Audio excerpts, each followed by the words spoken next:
What's up, cool kids? It's your boy, Graydon Jones. Thank you for joining our video today.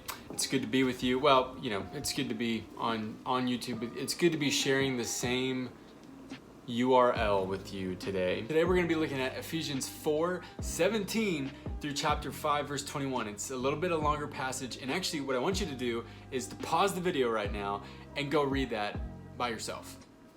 No, seriously, go do it right now. If you haven't paused it yet, pause it, and that's an order. That's a direct order from your youth pastor. Seriously, pause the video, go read it.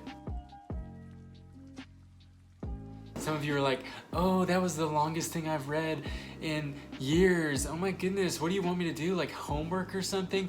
Yeah, I want you to do your homework because the New Testament's awesome and it's fun to read the Bible. I hope you enjoyed that, reading that passage. It's talking about the new self and the old self. It's talking about walking in love with each other. And so we're gonna go digging a little bit deeper. It's actually gonna be a little bit of a shorter video today because I just wanna paint a couple of pictures for you, and hopefully you get to really reflect on this with you and Jesus. And you know what, honestly, I've been sitting at my desk all day, and I feel like it's time for a walk and talk, if you know what I'm saying. Let's do it. Let's walk and let's talk. Let's see if I can, okay. Well, hold on. What's up, cool kids?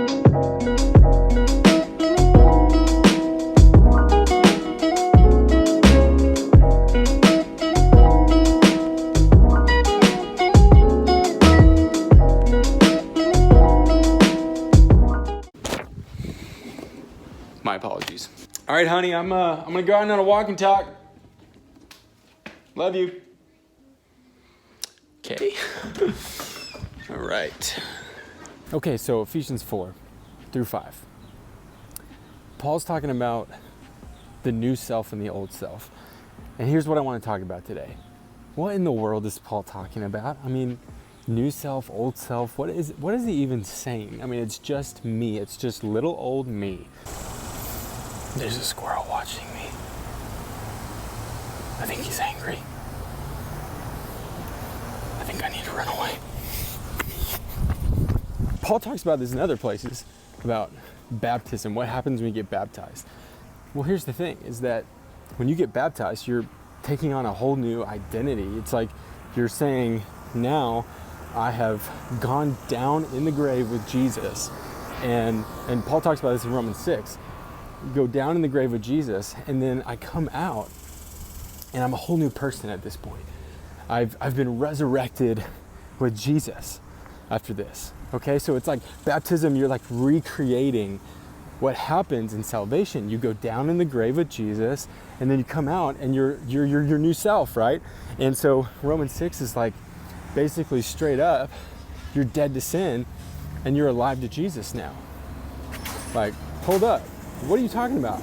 That's crazy, because I sin all the time, right? I'm like a sin factor. Well, here's the thing, is that we talked about this in chapter 2, how Jesus brought us from death into life, and now everything's different. So we've been made alive, and now your whole nature is changed. This is crazy. You're going to put on your thinking caps for this one, because this one's kind of a crazy, crazy situation here. Hold on, let me just try and not get run over real quick. Okay, yeah. When he's talking about putting off your old self, he's talking about be who you really are now, which is redeemed in Jesus, okay? Be who you really are.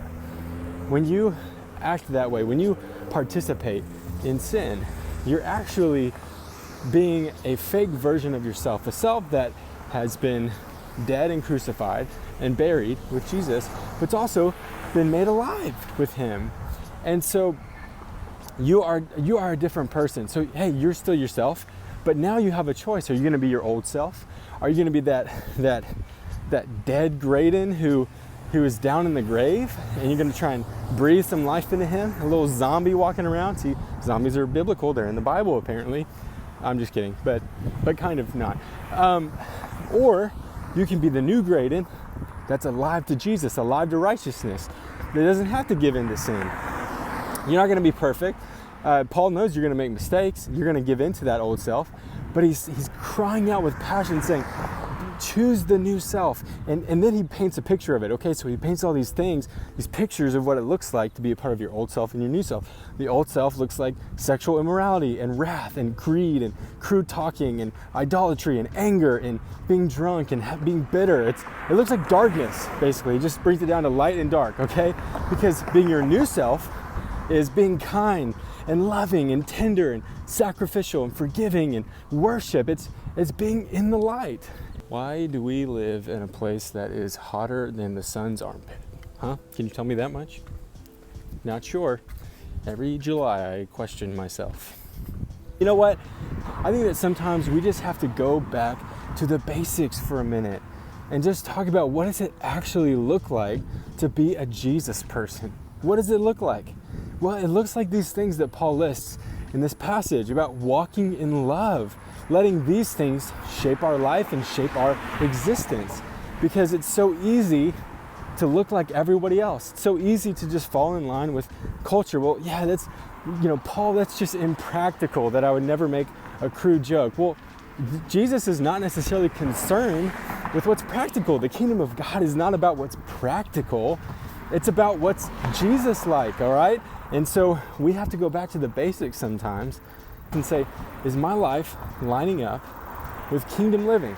Does my life look like the kingdom, straight up? How much of my life, what areas of my life am I living in my old self? It just doesn't look like the kingdom of God. Cool thing is that in chapter 5, verse 10, he actually leaves room and says, discern what is right with the Lord. Okay, so he's not saying, I magically have everything perfectly right and I know exactly what to do and I'm right all the time. That's not what he's saying. He's saying, listen, this is just a list. It's not a full list. It's not a comprehensive list, but this is a list of what the kingdom of God looks like. But in all other matters, you need to discern with the Lord what is right. And so, the Bible is not going to tell you whether or not you should date that girl you got a crush on. That Bible's not going to tell you that specifically, but the Bible is going to tell you to discern what is right with the Lord. Now, there are some things that will point blank just be wrong, and he lists quite a few of those. But it's not going to have everything that you're going to go through. So he says, discern with the Lord. That's what kingdom life looks like. The things that we choose, the decisions that we make, it's not just about me. It's about us. So let's do it together. Let's look like the kingdom together. Let's all live as our new self, our new person, redeemed by Jesus. If we can do that, then the church will come together, be one, be unified, and we'll experience this new life together. It wouldn't that be awesome? All of us have things, struggles, sin patterns, things that we've done and are doing that don't look like Jesus. But guess what? We have this opportunity together to live the new life, to live the redeemed life, the resurrected life, whatever you want to call it. And it looks like love. It looks like unity. It looks like Jesus. All right, guys, thank you for going on this walk and talk with me, brought to you by my apartment complex. You guys are real. You guys are awesome. You're the realest. Stay chill. Stay cool. Keep your mask on. Bad example. I will see you tonight, 7 p.m. for our awesome Wednesday live show. Last week we had a lot of fun, lots of laughter. Can't wait to do it again.